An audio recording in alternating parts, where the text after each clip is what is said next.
안녕하십니까. 우리 지난주에는 기쁜 일이 참 많았죠. 우리 월드컵 16강 진출한 것도 정말 기쁜 일이고, 정말 보고 또 봐도 눈물 나고 너무 감격스럽습니다.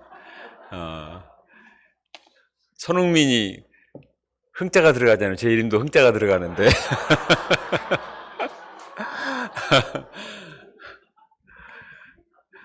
또 우리가 3년 만에 김장을 했습니다. 김장을 해서 어제 그제 우리 사모님들이 열심히 김장을 하셔가지고 오늘 점심에 맛있는 김장 김치로 식사를 하게 될 것입니다. 또 감사한 것은 오늘 네 분의 우리 목동들을 선서하게 되어서 너무나 감사합니다. 또 우리 김혜다 목자님이 찬양 인도자로 데뷔를 했습니다. 앞으로 계속 할 수 있길 바랍니다. 우리 가운데 이런 기쁜 일들이 많이 일어나서 감사합니다. 하나님께서 오늘 말씀을 통해서 말씀의 제목처럼 마음을 열어주시고 성경을 깨닫는 큰 은혜 주시고, 또 날씨가 춥지만 말씀으로 말미암아 우리 마음이 뜨겁게 될 수 있도록 하면 좋겠습니다. 그러면은 오늘 요절 말씀이 45절인데 같이 읽어보겠습니다. 자, 시작. 그들의 마음을 열어 성경을 깨닫게 하시고. 자, 기도하겠습니다.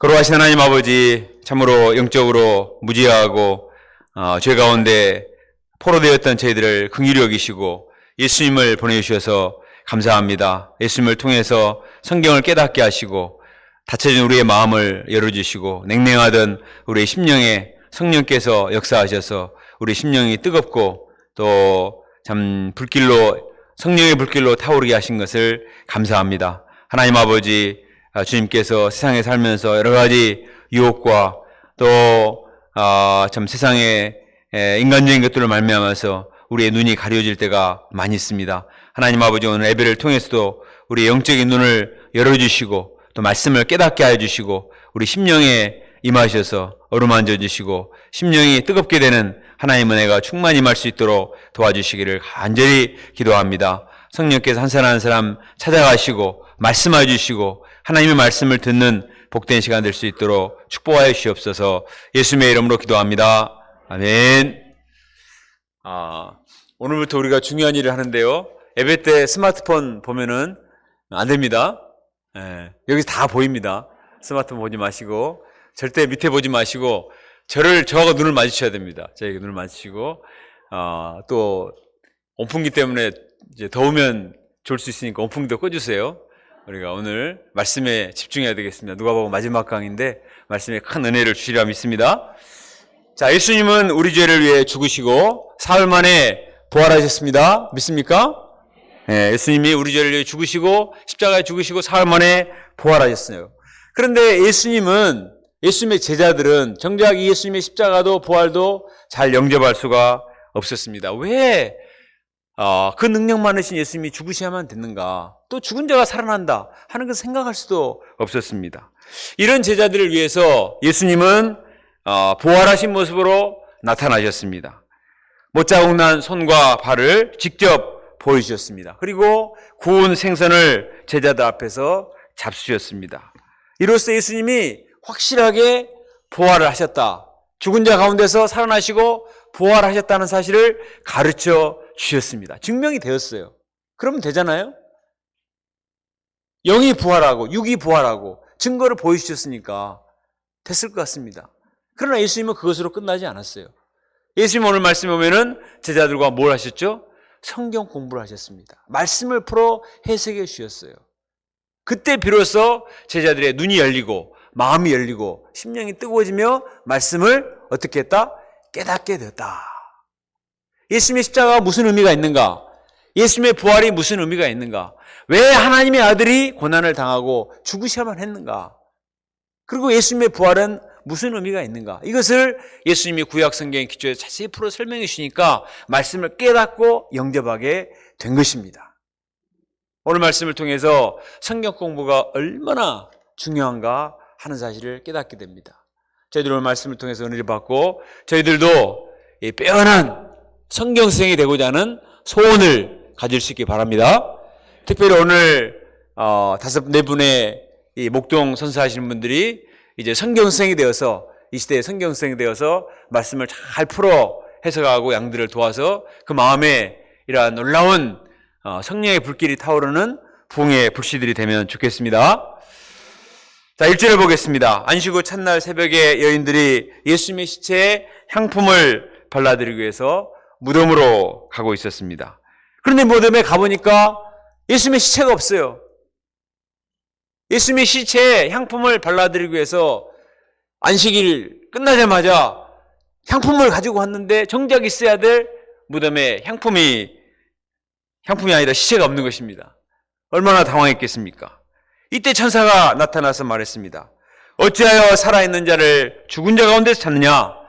그가 여기 계시지 않고 살아나셨느니라. He's not here. He has risen.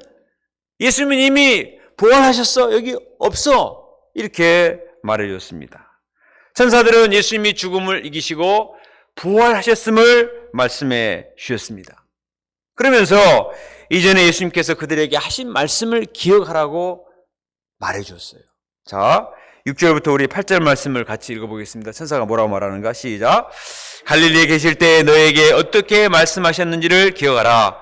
이르시기를 인자가 죄인의 손에 넘겨져 십자가에 못 박히고 제3일에 살아나야 하리라 하셨느니라 한데 그들이 예수의 말씀을 기억하고, 자, 천사들은 예수님이 이전에 갈릴리에 너희들과 함께 있을 때 무슨 말씀하셨는가 기억하라 이렇게 말씀을 하셨습니다. 무슨 말씀하셨어요? 인자가 죄인의 손에 넘겨져 십자가에 못 박히고 제3일 만에 다시 살아나리라 하지 않았느냐. 잘 생각해봐. 그 말씀대로 예수님은 살아나신 거야 라고 말하니까 여인들이 어떻게 했다고요? 그 말씀을 기억해냈습니다. 너무나 예수님의 십자가 사건이 충격적이어서 말씀도 생각나지 않고 그 슬픔에 사로잡혀 있었는데 무덤에 비어 있어요. 천사가 말했어요. 부활하셨다. 그리고 이것은 예수님이 이미 말씀하셨지 않느냐. 잘 생각해봐. 기억해봐. 여인들이 천사들의 말을 듣고 예수님의 말씀을 기억을 더듬어 생각해 보니까 정말 예수님이 그렇게 말씀하셨어요. 아, 그렇지. 예수님이 고난을 당하시고 사흘 만에 죽은 자 가운데서 살아나신다고 말씀하셨지. 아, 우리 예수님은 정말 말씀하신 대로 살아나셨구나. 아멘. 여기들은 너무나 기뻐서 이것을, 그 기쁨을 자기들만 누릴 수가 없어서 제자들에게 가서 이것을 말을 한 것입니다. 예수님이 부활하셨어요. 예수님이 부활하셨단 말이에요. 우리가 무덤에 가니까 시체가 없었습니다. 그리고 천사가 말했어요. 갈릴리에서 예수님이 하신 말씀을 기억하라. 인자가 고난을 받고 죽은 자 가운데 4일 만에 살아나리라고 말씀하시지 않았냐. 그 말씀을 기억하라고 말씀하셨어요. 우리가 생각해 보니까 그 말씀하셨잖아요. 기억 안 나요? 우리는 기억나는데. 예수님이 부활하셨단 말이에요. 막 기뻐하면서 말을 했습니다. 그러나 사도들의 반응이 어떠한지 우리 11절을 보겠습니다. 11절. 11절을 같이 한번 읽어보겠습니다. 형제들만 한번 읽어보죠. 형제들만. 시작. 네. 허탄하다는 말은 영어 성경 보면 nonsense라고 그랬어요. nonsense. nonsense다. 응? 이건 있을 수가 없다. 무슨 얘기냐. 분명히 예수님이 죽으신 거 우리가 봤고, 또 시체를 십자가에서 끌어내려서 아리마대 요셉의 돌의 무덤에 넣고 장례식을 치르고 분명히 집에 왔는데 뭔 소리냐. 이렇게 넌센스로 생각을 했습니다. 여인들은 예수님이 하신 말씀을 기억해내고 믿었습니다. 그리고 기쁨으로 전달을 했어요. 물어볼까요? 예수님과 같이 있는 시간이 여인들이 많았을까요? 제자들이 많았을까요? 제자들이 훨씬 많았습니다. 예수님의 말씀을 훨씬 더 제자들이 많이 들었습니다. 여인들은 부엌에서 음식 준비하다가 귀담아 들을 말씀이 더 많거든요. 그런데도 여인들은 그때 하신 말씀을 기억해내고 바로 연결시켜서 믿었어요. 그런데 제자들은 말씀을 귀담아 듣지 않았습니다. 제자들은 따라다니면서 음식 먹는 것을 좋아했고 예수님 후광에 인기 얻는 것에 관심이 많았지, 그리고 예루살렘 올라가서 자기들이 유대하게 될 것에 관심이 많았지 말씀에 별로 관심이 없었어요. 말씀을 기억해내지 못했습니다. 말씀과 연결시키지 못한 거예요. 더구나 사도들은 자기들에게 나타난 것이 아니라 여인들에게 나타났다고 하니까 자존심이 상한 것입니다. 그래서 그들은 믿지 않았습니다. 13절을 보겠습니다. 부활하신 예수님이 이제 엠마오로 가는 두 제자들에게 나타나십니다. 그들은 12명의 사도에 속하지 않고 이선 제자들에게 속한 자들입니다. 예수님이 가까우셔서 한참 동안 동행하셨지만 그들은 예수님을 알아보지 못했습니다. 왜 그랬을까요? 16절에 보면 그들의 눈이 가려졌기 때문입니다. 그들은 자기 생각과 욕심 때문에 눈이 가려졌습니다. 예수님이 예루살렘에 올라가시면 틀림없이 영광의 자리에 앉으실 것이고 그때 자기들도 한 자리를 차지할 것이다 하는 인간적인 꿈에 부풀었기 때문에 영적인 눈이 닫혀 있었던 것입니다. 예수님은 그들에게 다가와서 물으셨습니다. 무슨 일 때문에 그렇게 슬퍼하세요? 그러자 두 제자들은 안타까운 듯이 말했습니다. 당신은 근자에 있었던 일을 모르세요? 나사렛 예수의 일이에요. 그는 말과 일에 능한 선지자여서 우리는 그분이 우리 백성을 속량할 자라고 믿었습니다. 그런데 그는 종교 지도자들에게 사형 판결을 받고 십자가에 못 박혀 죽고 말았단 말입니다. 그러니 슬프지 않겠습니까? 이렇게 말했습니다. 그들은 예수님이 이스라엘 백성들을 속량할 자라고 기대를 했습니다. 그런데 그들의 기대를 저버리고 십자가에 못 박혀 죽고 말았으니 속량을 하지 못하고 실패를 했다고 생각한 거예요. 그래서 절망과 슬픔 가운데 낙향을 하고 있습니다.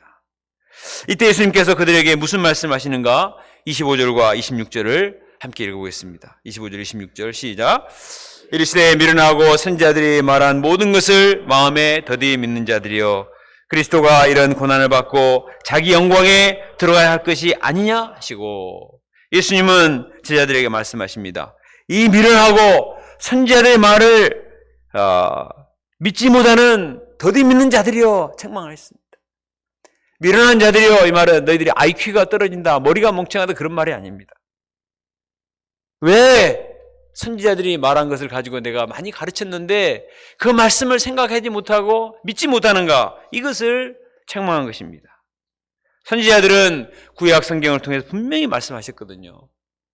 장차 이스라엘과 온 인류를 구원할 속량할 그리스도를 보내실 것이다.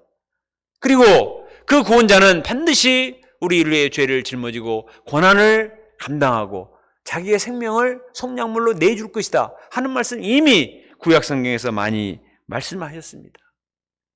예수님은 이전에도 말씀 공부를 통해서 이것을 여러 번 가르치셨지만 그러나 제자들은 받아들이지 않았습니다. 그럴 리가 있는가? 우리를 속량할 자는 다윗같이 큰 능력을 가지고 와서 나쁜 로마의 제국과 또 헤로드 왕과 이런 사람들 전부 물리치고 우리를 해방시켜 주시고 그리고 곳간에 문도 열어서 곡식도 많이 주고 우리 다 잘 되게 하고 부자 되게 하고 그런 메시아가 오셔야지 이런 생각이 딱 사로잡혀 있었기 때문에 전혀 말씀을 들으려고 하지 않았습니다. 그래서 미련하다는 거예요. 자기 생각만 하고 말씀에 귀를 기울이지 않는 이런 사람이 정말 미련한 것입니다. 예수님은 이들을 깨우치기 위해서 무엇을 하십니까? 자, 우리 27절 말씀을 같이 읽습니다. 27절 시작. 예, 모세와 모든 선지자의 글로 시작하여 모든 성경에 쓴 바 자기에 관한 것을 자세히 설명하시니라. 예수님은 그들이 미련하다고 책망만 하고 끝나지 않으셨어요. 예수님은 제자들을 처음 만난 것처럼 자, 내가 설명해 줄게. 그리고 성경을 펴서 다시 거기 보세요. 모든 성경에 쓴 바 자기에 관한 모든 것을 자세히 설명하십니다. 모세와 모든 선지자의 글로 시작하여 모든 성경에 쓴 바 자기에 관한 것을 자세히 설명하시니라. 모든 선지자의 글, 모든 성경. 얼마나 답답해요. 그런데도 예수님은 그 시간에 한 말씀 한 말씀을 다 찾아서 자, 이거 읽어봐라. 자, 이거 읽어봐라. 이 말씀이 이걸 가르치는 것이다. 아마도 예수님은 창세기 3장 15절 말씀을 인용하셨을 것입니다. 우리 같이 한번 읽어봅시다. 시작. 내가 너로 여자와 온수가 되게 하고 내 후손도 여자의 후손과 온수가 되게 하리니 여자의 우선은 내 머리를 상하게 할 것이요 나는 그의 발꿈치를 상하게 할 것이니라 하시고, 구원자 메시아는 여자의 후손으로 오시는데 그분이 사탄의 머리를 상하게 하지만 또 사탄에 의해서 발꿈치를 상함받게 되는 고난을 당할 것을 이미 하나님이 창세기부터 말씀하셨어요. 봐라, 메시아가 고난을 당하지 않느냐. 자, 시편 22편 14, 15절 말씀을 인용하셨을 것입니다. 여기도 한번 같이 읽어봅시다. 시작.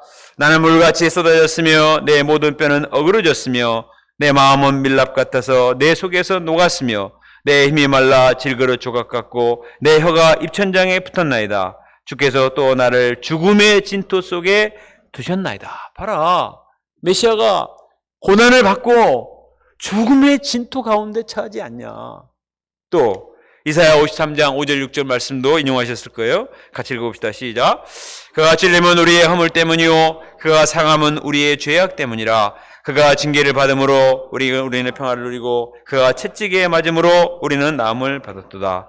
우리는 다 양 같아서 그릇 행하여 각기 제갈 길로 갔거늘 여호와께서는 우리 모두의 죄악을 그에게 담당시키셨도다.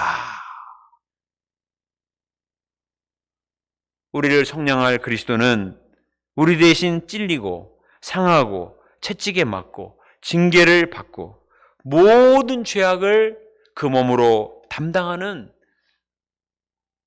그 대속의 고난을 통해서 우리 대신 대값을 치르고 우리에게 나음을 주시고 죄 사함을 주시고 평강을 주시고 구원을 주신다고 이미 700년 전에 이사야 선지자가 말했어요. 이 예언의 성취대로 예수님은 고난을 당하셨고 그 다음에 부활을 하셨다는 것입니다.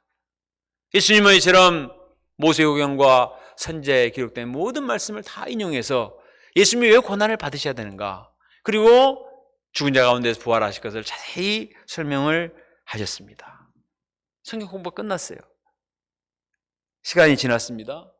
이제 제자들과 함께 식사 시간이 되었습니다. 이때 무슨 일이 일어났는가? 우리 31절을 같이 읽어봅시다. 31절 시작. 그들의 눈이 밝아져 그인 줄을 알아보더니 예수는 그들에게 보이지 아니하시니라. 그들의 눈이 어떻게 됐다고요? 밝아졌다. 눈을 뜨게 된 것입니다. 예수님을 알아본 거예요. 그 전에도 예수님이 그 옆에 계셨고 지금도 예수님이 옆에 계십니다. 똑같은 예수님이에요. 근데 왜 그때는 전혀 예수님을 알아보지 못하고 지금 와서야 눈이 떠져서 예수님을 바라보게 됐을까요? 그전에는 자기 생각에 사로잡혀서 영안이 닫혀 있었어요. 영적으로 맹인 상태와 같았습니다. 그러나 말씀 공부를 통해서 눈을 뜨게 된 것입니다. 영안이 열리게 된 것입니다. 말씀을 깨닫게 된 거예요. 아, 왜 우리를 구원할 속량 그리스도는 고난을 받으셔야만 되는가? 이것이 바로 이미 구약의 말씀에 예언이 되어 있구나. 그래서 예수님이 이렇게 고난을 받으시고 죽으셨구나. 그리고 거기서 죽고 끝나는 것이 아니라 죽은 문제를 해결하시기 위해서 부활하시고 나타나셨구나. 역시 우리 예수님은 우리의 구원자요 메시아요 그리스도가 되십니다. 깨닫게 된 거예요. 얼마나 기뻤겠어요. 그들은 마침내 눈이 열려서 예수님의 십자가와 부활의 복음을 깨닫고 영접하는 놀라운 역사가 일어났습니다. 무엇을 통해서? 성경 공부를 통해서. 우리는 예수님이 지금 나타나서 엄청난 기적을 베풀으시면, 꿈에라도 나타나가지고 뭔 기적을 보여주시면 다 믿을 것 같죠. 그러나 오래가지 않습니다. 왜 주님께서 성경을 우리에게 주셨겠어요? 이 성경 말씀을 통해서 깨닫게 해주셔야 우리의 믿음의 뿌리가 내리기 때문입니다. 우리도 이제는 복음 진리에 대해서 정말 까막눈과 같은 자들이었습니다. 예수님이 왜 십자가에 죽으셨는지, 하나님의 아들이라면서 왜 무력하게 죽어야만 되는지, 십자가는 왜 교회에 붙어 있는 건지, 무슨 의미가 있는지 전혀 몰랐습니다. 그러나 우리 목자님들께서 일대일 성경 공부를 통해 한 말씀 한 말씀을 풀어 설명해 주자 점점 눈이 밝아지게 되었습니다. 복음의 진리를 깨닫게 된 거예요. 십자가 의미를 깨닫고 부활을 영접하고 이제는 예수님을 나의 주요 그리스도요 메시아로 영접하게 되었습니다. 우리가 놀랍지 않습니까? 우리가 이제는 전혀 무지하고 예수 믿는 자를 조롱하고 핍박하던 그런 사람들이었는데 말씀 공부를 통해서 이제 우리가 영적인 눈이 열려서 복음을 영접하고 예수님을 그리스도로 고백하는 이거는 정말 놀라운 역사예요. 사도 바울도 과거에 영적인 눈이 가려져서 얼마나 예수님을 핍박하던 그런 사람이었습니다. 그런데 담메색 도상에서 부활하신 예수님을 만났습니다. 그리고 아나니아가 그를 찾아가서 말씀을 공부해 줬어요. 그리고 아라비아에서 십몇 년 동안 구약 말씀을 붙들고 기도하면서 복음의 체계가 쫙 열리게 되었습니다. 담메색 도상에서 예수님 만난 것만으로 다 깨달은 게 아니에요. 성경 공부를 통해서 이 말씀의 깊은 세계, 구원의 세계가 확 열리게 된 것입니다. 그때 눈에 비늘이 벗겨지고 영안이 열렸습니다. 예수님이 이단이 아니고 이 땅에 오신 하나님의 아들이다. 예수님 안에 있는 지혜와 지식의 보화를 발견하게 되었습니다. 그리스도라는 지식이 세상에 가장 고상하다. 이전에 내가 자랑하던 그런 지식들은 쓰레기와 같고 배설물과 같고 예수님을 아는 지식이 세상에 가장 고상한 지식임을 알게 되었습니다. 더구나 예수님의 십자가 부활의 진리는 그 어떤 것과도 비교할 수 없는 가장 탁월한 슈프림, 가장 놀라운 진리인 것을 알았습니다. 그는 그리스도와 부활의 권능과 그 고난에 참여함을 알고자 하여 스스로 그의 죽으심을 본받아 어찌하든지 죽은 자 가운데서 부활에 이르고자 애쓰는 자가 되었습니다. 보통 사람들 할 수 있으면 고난을 안 받고 싶은데 바울은 예수님의 부활의 비밀을 깨닫고 십자가의 비밀을 깨닫기 위해서는 내가 예수님의 고난에 참여해야 되겠다. 그래서 누가 시키는 사람도 없지만 스스로 고난을 짊어집니다. 이를 통해서 십자가의 부물과 부활의 능력을 체험하는 많은 비밀을 깨달았어요. 그 내용이 바울의 열 몇 권의 서신서에 다 기록이 되어 있습니다.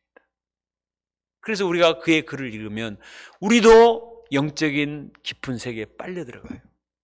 야, 예수님의 세계가, 십자가의 세계가, 부활의 세계가, 복음의 세계가 이렇게 깊구나. 사람들은 십자가가 미련한 것이라고 조롱했지만 바울에게 있어서는 구원을 받게 하는 하나님의 능력이다 라는 사실을 알고 내가 이 십자가 외에는 알지 않기로 작정하고 가는 곳마다 십자가의 복음을 증거했는데 신기하게도 미련하게 생각하고 배척할 줄 알았던 이방인들이 십자가의 복음을 영접하고 신앙 고백을 하고 교회가 세워지는 거예요. 그래서 유럽이 개척하게 된 것입니다. 말씀 공부를 통해서 영적인 눈이 열리면 사람이 이처럼 완전히 달라집니다. 우리 유경현 형제님이 지난 수요일 날 세례 받고 나서 소감 발표를 했는데 이런 소감 발표했습니다. 지난 6개월 동안 승리 목장님과 말씀 공부를 통해서 영적인 눈이 띄어지게 됐다는 것입니다. 자신이 죄인이라는 사실을 깨닫게 되었습니다. 말씀을 공부할 때마다 주님은 그를 투명한 영으로 채워주셨다고 했습니다. 투명한 영. 가슴 두드리는 심장의 소리를 들으면서 하나님이 자기에게 얼마나 소중한 것을 주셨는가 깨닫게 되었습니다. 놀랍지 않습니까? 가슴 두드리는 심장의 소리를 들었대요. 말씀 공부하면서. 지난주 세례를 받으면서는 예수님께서 살과 피를 나눠주신 덕분에 자신이 구원을 받고 풍성한 은혜 가운데 성령의 길로 들어선 것을 깨닫게 되었습니다. 야, 이게 양이 쓴 소감입니까? 근자야 이런 소감 들어본 적이 별로 없는데, 야, 응? 이 하나님의 말씀을 공부하니까 6개월 공부했는데도 말씀을 공부하니까 하나님께서 나의 영을 투명한 영으로 채워주시고 깨끗하게 하시고 또 정말 짓눌렸던 나의 마음에 이런 가슴 두드리는 심장의 소리를 들을 만큼의 감동을 느꼈다는 것이죠. 눈이 열리고 마음이 열리고 심령이 뜨거워지게 된 것입니다. 앞으로 더 꾸준히 말씀 공부를 통해서 가슴이 두드리는 게 아니라 천지가 개벽되는 이런 정말 놀라운 은혜를 체험하고 또 복음을 증거하는 성경 선생으로 성장하기를 기도합니다. 정말 하나님의 말씀은 놀랍습니다. 시편 119편 18절에 보면 내 눈을 열어서 주의 율법에서 놀라운 것을 보게 하소서 이렇게 말했습니다. 이 사람이 시력이 나빠서 이렇게 하는 게 아니에요. 육신의 눈은 떴지만 영적으로 정말 더 눈이 밝아져서 주의 말씀 안에 있는 귀한 것을 제가 보고 싶습니다. 이렇게 기도를 했습니다. 그래서 시편 119편 읽어보세요. 얼마나 심오하고 은혜가 있습니까? 그것은 하나님이 그의 기도를 받으시고 영안을 열어서 말씀 안에 있는 세계를 보게 하신 거예요. 시편 119편이 179절까지인가 있는데 그 내용 중에 말씀이라는 단어가 4번만 빠지고 다 들어가 있어요. 물론 계명, 율례 막 이런 단어라 쓰지만 전부 말씀만 가지고도 이 179절을 써냈단 말이에요. 얼마나 이 말씀의 세계가 깊은가. 놀라운 세계, wonderful thing. 너무나 놀라운 세계를 보기를 원했고 그것을 체험을 한 것입니다. 32절에 보면 제자들이 이렇게 말했습니다. 같이 읽어볼까요? 32절 시작. 그래서 우리에게 말씀하시고 우리에게 성경을 풀어주실 때 우리 속에서 마음이 뜨겁지 아니하느냐. 참, 저는 이 부분만 읽어도 마음이 뜨거워져요. 그러죠? 예수님이 말씀을 풀어 설명해 주시니까 눈이 열려서 말씀을 깨닫게 된 것으로 끝나지 않고 그건 인지적인 변화죠. 그 다음에 어떤 역사가 일어났습니까? 우리 속에서 마음이 뜨거워졌다. 영어 성경은 burning, burning. 불길이 타오른 거예요. 와, 하나님의 말씀이 내 마음에 역사하니까 냉랭하던 마음에 성령의 불길이 타오르게 된 것입니다. 하나님의 말씀이 이렇게 놀랍습니다. 사람들이 평소에는 꿈도 없고 소망도 없고 열정도 없고 냉랭하고 얼굴 표정도 없고 정말 목소리 힘도 없고 의욕도 없이 요즘 어떻게 사세요? 그러면 그냥 살아요. 어떤 사람은 죽지 못해 삽니다. 이런 말까지 합니다. 그러던 사람도 말씀을 통해서 은혜를 받고 영적인 눈이 열리고 마음이 열리고 은혜를 받으면 마음이 점점 따뜻해져요. 얼굴도 변합니다. 표정도 혈색도 좋아져요. 혈색도 좋아지고 또 마음이 열정이 생기고 믿음이 생기니까 무기력해서 학사학위고 받던 사람이 열심히 일어나서 장학금을 받고 또 친구들과 후배들에게 복음을 증거하는 뜨거운 열정적인 복음의 전도자가 되는 것입니다. 한 3주 전에 우리 본부에서 전국 일용환식대회를 했는데요. 항상 365일 일용환식을 먹으신 대표 소감을 발표를 해요. 올해도 3분이 하셨는데 그 중에 한 분 성동센터의 김상수 목자님이 쓴 소감을 제가 긴급 입수를 해가지고 여러분들에게 소개를 해드리겠습니다. 이분은 회사에 다녔는데 회사가 부도가 나버렸어요. 40이 넘었는데 회사가 부도가 나니까 얼마나 어려워요. 가족을 부양해야 되기 때문에 뭔가를 준비해야 되는데 당시에 공무원 시험이 연령 제한이 없다는 것을 알고 그때부터 이제 공무원 시험을 준비를 합니다. 시험을 준비하면서 매일 새벽기도 나와서 양식을 먹었다고 했습니다. 매일 새벽마다 양식 말씀을 은혜롭게 풀어서 설명해 주시는 목자님들 때문에 그 은혜가 고스란히 자기의 것이 됐다고 했습니다. 그 말씀을 마음에 새기며 은혜에 사로잡혀 하루를 시작했을 때 하나님 은혜를 주셔서 2년 만에 공무원 시험에 합격을 했습니다. 직장 생활하면서도 말씀이 빛이요 능력이요 힘이 되어 주어서 동료들 사이에 좋은 영향력을 끼치게 되었습니다. 이분이 학교 교육행정직 일을 하게 됐는데 감사를 받으면서 어려운 일들이 많이 있었는데 하나님을 믿고 말씀의 힘으로 하니까 감사해서 하나도 걸리지 않고 감사관들이 오히려 칭찬을 했다는 것입니다. 직장 동료들 사이에 많은 갈등이 있는데 말씀의 은혜를 받고 이분이 중보자 역할을 하니까 직장에서도 선한 영향력을 끼치게 되었습니다. 자신이 받은 은혜를 이제 누군가에게 나눠야 되겠다 하던 차에 어떤 분이 한 학사님을 소개시켜줘서 1대1을 시작을 했습니다. 10년 전에 그분과 1대1을 했는데 이분이 은혜를 받고 복음을 영접했어요. 믿음의 가정을 이루었어요. 그리고 이제는 그 양도 목자님을 따라서 365일 양식을 먹게 됐다는 것입니다. 정말 놀랍지 않아요? 40대가 넘으신 분이 학사 양을 데려서 말씀을 공부하고 그 사람 예수 믿게 하는 것도 얼마나 어려워요. 근데 그 학사가 변화되어서 믿음의 가정을 이루고 또 목자님을 따라서 새벽 기도를 하면서 같이 양식을 먹는 이런 역사가 일어나는 것입니다. 하나님의 말씀이 역사하면 내 마음에 불길이 일어나는데 그것은 나 한 사람에게 끝나는 게 아니에요. 반드시 누군가에게 옮겨 붙게 됩니다. 그것이 직장의 동료일 수도 있고 또 학교의 친구일 수도 있고 가족일 수도 있어요. 자녀일 수도 있습니다. 죄도 마찬가지입니다. 내 마음에 죄의 불길이 타오르면 혼자 끝나지 않아요. 물귀신 작전이에요. 누군가를 꼭 끌고 갑니다. 그래서 같이 죄를 짓게 만들어요. 그것은 나쁜 불이죠. 그러나 우리 안에 말씀이 역사하면 거룩한 불길이 타오릅니다. 그 거룩한 불길은 죄의 쓰레기를 태우고 자기 마음의 죄를 태우고 뿐만 아니라 다른 사람에게 감화를 줘요. 그래서 다른 사람 마음에도 성령의 불길이 타올라서 같이 살아나는 상승 효과를 일으키게 되는 것입니다. 나 한 사람이 성경을 공부하는 거 절대 적은 일이 아니에요. 내가 아침에 일용왕식을 써먹는 거 성경 공부하는 것입니다. 나도 모르는 사이에 말씀이 내 마음에 임하는 거예요.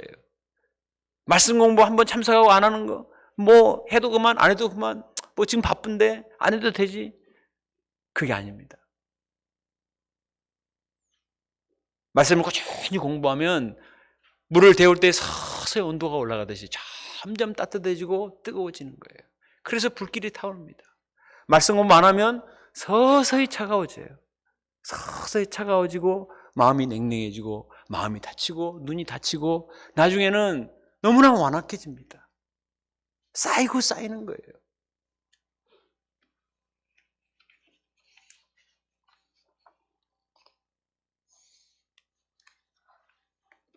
우리 학사님들이 직장 생활하면서 얼마나 고생합니까? 먹고 살기 위해서 자녀들을, 처자식을 먹여 살리기 위해서 직장에서 수고하기 때문에 집에 오면은 그냥 쉬고 싶어요. 만사가 귀찮고 그냥 들어 누워서 스마트폰이나 보면서 이렇게 하고 싶은 거 충분히 이해를 합니다. 그렇지만 내가 가정의 가장이기 때문에, 제사장이기 때문에 우리 자녀들이 나의 영향을 받기 때문에 자기를 부인하고 억지로라도 성경을 꺼내서 읽고 애들을 붙들고 성경을 풀어서 설명해 줘 보세요. 처음에는 싫어해요. 별로 안 좋아해요. 그러나 점점 말씀을 통해서 영적인 불길이 들어가는 것입니다. 자녀들에게 들어가요.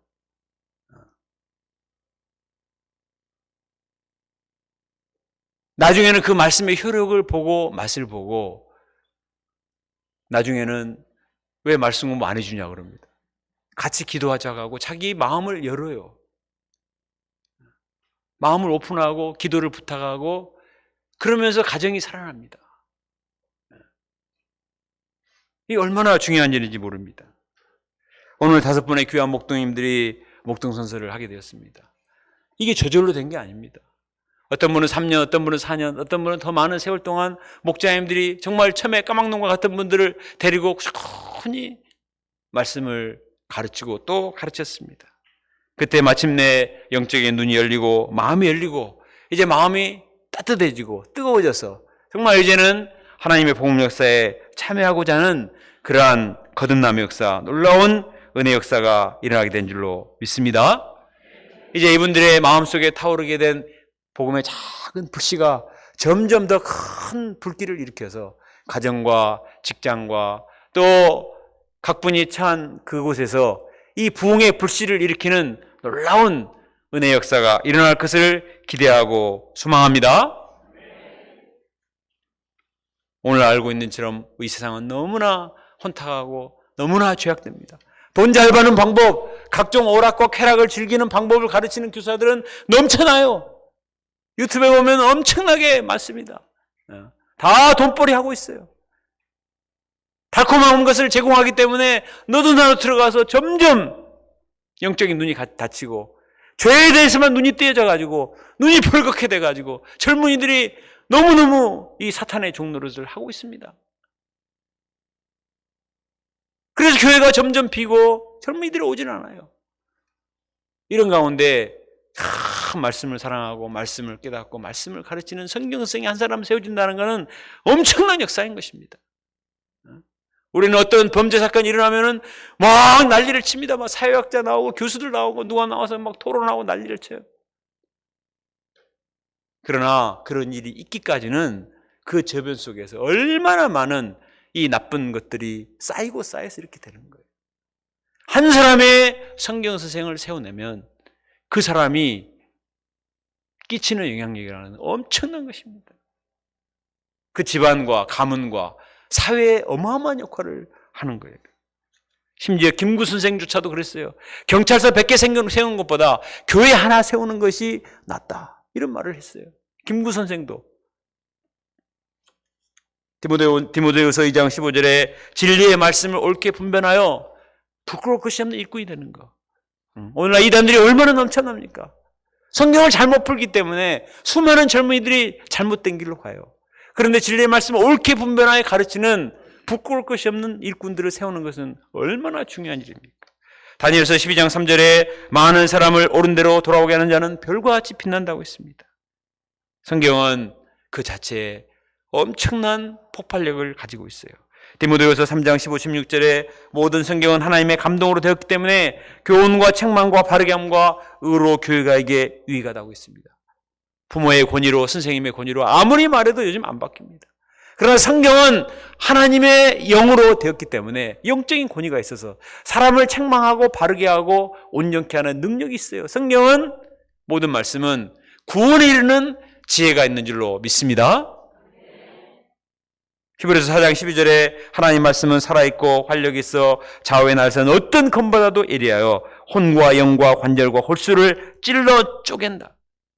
아무리 그 사람의 내면이 엉망이 되었을지라도 하나님의 말씀을 공부하면 말씀이 레이저와 같이 그 사람의 영혼 골수를 찔러 쪼개서 수술해서 새로운 사람으로 변화시키는 새 창조 역사가 일어날 수 있습니다.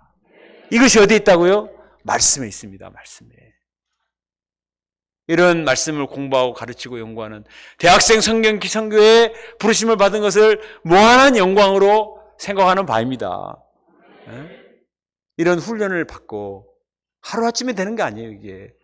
이것을 꾸준히 훈련을 받고 이런 사람들을 키워내는 것은 얼마나 복된 일입니까? 이러한 귀한 직분을 우리에게 맡겨주신 하나님께 감사합시다. 36절을 보겠습니다. 예수님이 이제 제자들이 모인 곳에 가셨어요. 지금까지는 이선 제자들에게 이렇게 하셨거든요. 이제는 본격적으로 11 제자들이 모이는 곳에 가셔가지고 부활하신 모습으로 손과 발에 못자국 난 것을 보이시고 사람들이 문이 닫혀 있었어요. 근데 예수님이 들어오니까 귀신인가 생각했거든요. 아니다. 내가 육이 부활했다. 그래서 손에 발에 못자국에 손을 내봐라. 그리고 구운 생선 가져와봐. 내가 먹어볼게. 예수님이 육체가 부활하신 것을 보여주셨습니다. 예수님은 이번에도 이것으로 끝나지 않고 또 성경 공부를 하세요. 자, 우리 44절부터 48절을 좀 길지만 읽어봅시다. 시작. 또 이르시되 내가 너희와 함께 있을 때 시편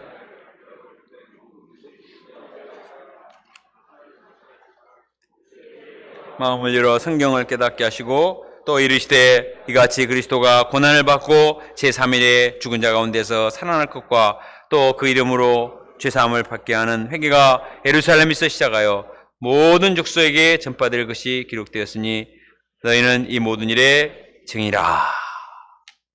예수님은 11 제자를 데리고도 성경 공부를 하셨습니다. 그래서 모세오경과 시편과 선지자 말씀을 다 다시 성경 공부를 시키면서 왜 예수님이 고난을 받으시고 십자가에 죽으시고 살아나면 되는가 하는 것을 구약의 기초에서 자세히 깨닫게 해주셨습니다. 그러자 이들의 마음이 열려서 말씀을 깨닫게 된 것입니다. 말씀은 머리가 좋다고 알 수 있는 게 아니에요. 성령께서 깨닫게 해주셔야 영접할 수가 있습니다. 이제 제자들은 모든 의구심이 사라지고 예수님의 십자가 부활의 복음을 깨닫고 영접을 했습니다. 예수님은 그들을 너희는 이제 복음의 증인이다. 증인으로 선포하시고 얼마 후에 이제 오순절 성령 강림을 통해서 능력이 나타날 테니까 그것을 기다리라 말씀을 하셨습니다. 말씀을 깨닫고 영접하고 은혜를 받은 제자들은 마침내 사도행전의 새로운 역사를 준비하게 되었습니다. 사도행전 역사가 어떻게 이루어졌을까요? 짜잔, 내년에 공부하겠습니다. 얼마나 놀라운 역사가 일어나는가. 말씀을 제대로 깨닫고 은혜를 받으면 얼마나 놀라운 변화 역사가 일어나는가. 이것을 우리가 자세히 내년에 봄학기에 사도행전 말씀을 통해서 볼 수가 있습니다. 말씀을 공부하는 것이 이렇게 중요합니다. 그 사람의 세계가 달라져요.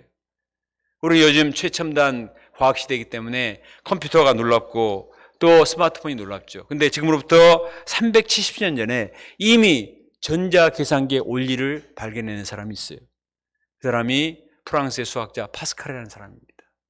1600년도 사람인데 얼마나 천재인지 17살 때 이미 수학의 비밀과 많은 유체육학과 이런 것들을 이미 개발한 사람입니다. 그는 프랑스 과학계를 깜짝 놀라게 할 만큼 천재였기 때문에 너무나 교만했어요. 그런데 어느 날 마차 사고를 당하게 돼요. 오늘날은 교통사고인데 그때는 차가 없으니까 마차 사고를 당하고 치통 때문에 너무너무 고통하게 돼요. 그러다가 이 사람이 성경을 읽기 시작합니다.